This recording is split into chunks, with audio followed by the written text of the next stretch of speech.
یک برادری مسلمان این رنگ شما از بین شما حکایه کرد. من به او خاطر میگم که اکثر مردم ما امروز به خاطر کار و زندگی روسیه میروند. میگه روسیه رفتم. خوب فکر کنید جوانان عزیز، روسیه رفتم، میگه در یک جا یک 6-7 نفر یک تاجیک جوان کار میکردن در یک اسکلات. میگه منم گرفتن گفتن بیا خیترم در کار میگیری. وظیفه دادن. میگه گفتن که برادر شبانه در همین اسکلات همون پدام میگن چی میگن تخته که بالاش بارا میگذارن، همونها رو گفتن وظیفه تو همین بعد ای کار همش جمع میکنی، یک جاهد تازه میکنی میگذاری و همینها رو بعدا 3-4 ستیل آب میاری میزنی ترشان میکنی و همین مقدار آیلیک داری تو. گفتم میگه برادرای عزیز قبول، کار خوب بود از تازه و آزاده، اما آخیر پداما قاق باشن خشک باشن سبکتر میشه و کار آسان میشه و من جمعشون میکنم. به کدام خاطر این یارو من ترک کنم؟ گفتن میگه ای کجا آمدی ای تاجیکستان؟ برای چی آمدی؟ برای کار؟ برای پول؟ اینها رو که ترک کردی شبانه وزن اینها علکی معلوم است، اینها رو علاهیده وزن نمیکنن. ما همون محصولات و بار که میمانیم در ترازو این آبی تر کردگی تو 2-3 کیلوگرم در هر کدامش علاوه میشه، ما پول سیاه‌تر بگیریم.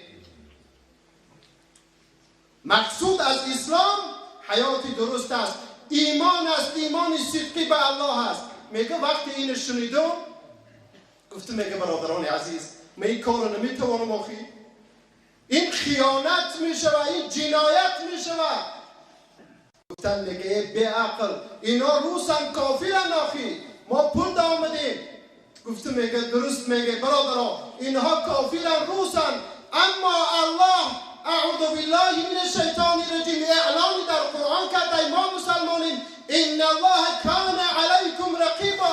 آخی تو رو در روسیه میبیند جوانی تاجیک مسلمان، نامت مسلمان در روسیه هم الله تو رو میبیند، در زیر زمین هم میبیند، شبانه میبیند. از حال تو الله اکبر است آخی این بیچاره فریب بکنی. گفتن میگه به عقل بودی تو برای گم شب دیگه تو کاری خطه بیا. میگه برآمدم این از شام گفتم میگه برادرها بخشش من این کار خیانت و جنایت نمیتونم. من از تاجیکستان به خاطر پول حلال مال حلال آمدم، اوج زن و فرزندکای من برای انتظارم. میگه برآمدم رفتم گفتن برای گم شب اگر دویم باره آمدی قبولت نمیکنیم، کجا به درست نگیده مرده میری؟ گفتم میگه خوبه که میلش. میگه رفتم برادرها این حیاتی است. میگه در راه خیلی رفتم در فکر بودم، زمان میرفتم میگه در راه خیلی که رفتم سرم خم از پیش پام یک تلفن برآمد. این برادر حال دستش دیدم یک تلفن خیلی کلان، هم خیلی یک تلفن خیلی زیبا و قیمت در راه افتادگی میگه گرفتم. بعد فهم داشتم کشادم میگه دیدم براتیان نوشتگی خیلی در آمدم یک تشت زنگ زدم میگه یک روز برداشت. گفتم میگه که خیلی برادر من این تلفن رو یافتم تو کی ای کی؟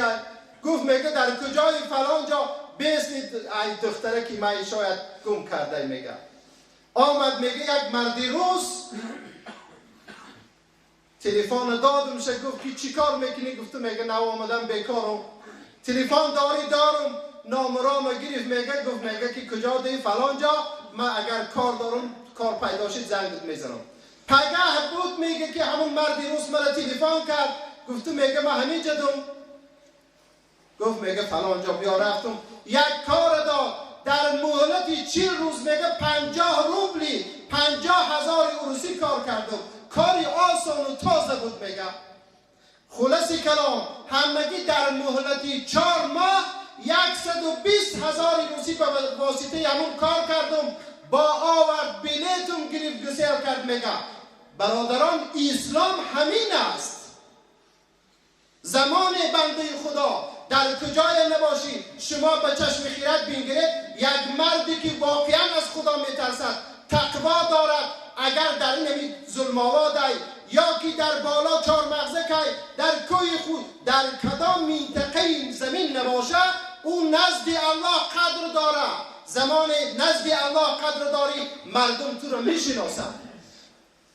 این تلفنات ها بینه امروز اگرچه همیق تکنیک بالا رفته همیق علم بالا رفته اما این همی یک پستی ده برا میبینی انتنت نیست نمیگیره. اما نماز عبادتی هست در زیر زمین داخل سنگ میکنی. این علاقه به الله هست. او خالقی که این زمین آسمان آفریده حتما صدای تو رو میشنود. رحمتش نثار تو میگرداند. برادر مسلمان حتما حرکت کنید، کوشش بکنید که با نماز باشید. با نماز.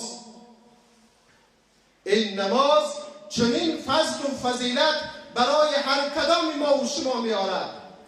الحمدلله جای شکرگزاری هم است. برای جوانان رو بین باید شکرگزار باشید. انشاءالله این سبب پیشرفت یعنی دولت سرزمین است. زمان جوانان هر ملت و هر قوم رو به اسلام، رو به اصلاح میارند. مراد از اسلام زمان مرد واقعا مسلمان شد او اصلاح می شود. رو به اصلاح آوردن او جامعه ترقی می کند، پیش می رود.